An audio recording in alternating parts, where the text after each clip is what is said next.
नमस्कार मित्रों, जय सिया राम, प्रणाम। मित्रों, आज हम नीति शतकम की जो मूर्ख पद्धति है उसके अग्रिम श्लोक की ओर अग्रसर है।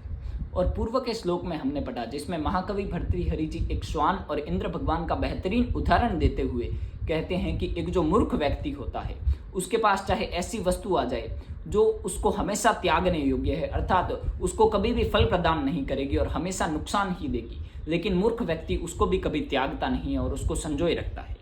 और वैसे ही आगे के श्लोक में एक बेहतरीन उदाहरण देते हुए कहते हैं कि शिरः सार्वम स्वर्गात पशुपति शिरिस्त क्षितिधरम महेंद्रा दुतुंग अवनि अवनिश्च जल्दी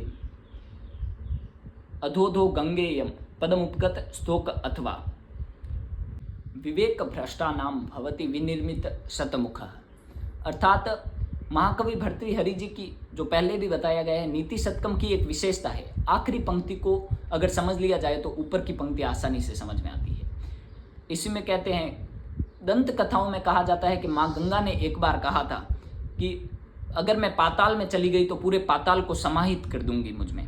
लेकिन कहा जाता है अमंत्रम अक्षरम नास्ति, शब्द जो होते हैं वो मंत्र होते हैं और वो हमेशा शाश्वत होते हैं। वैसे ही अधोपतन होता है, क्योंकि माँ गंगा सबसे पहले स्वर्ग में थी और स्वर्ग से महादेव जी की जटाओं में आई और महादेव जी की जटाओं के पश्चात उनको हिमालय में आना पड़ा और हिमालय में आते आते इस धरती पर आई और आखिरी में जैसा कि माँ गंगा के शब्द थे दंत कथाओं के अनुसार कि मैं अगर पाताल में गई तो पाताल को समाहित कर दूंगी, वैसे ही अवनी अर्थात इस धरती पर आते आते आखिरी में वो समुद्र में चली गई।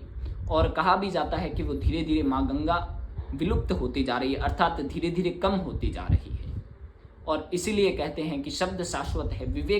जो विवेक भ्रष्ट व्यक्ति होता है, विवेक भ्रष्टा नाम उनके शतमुख अर्थात अन्य दिशाओं से उनको जो अधोपतन होता है, अलग अलग अन्य दिशाओं से व्यक्ति का अधोपतन होता है, जैसे कि यहाँ पर भर्तृहरि जी ने माँ गंगा के एक बेहतरीन उदाहरण स्वरूप बताया। धन्यवाद। जय श्री राम, प्रणाम।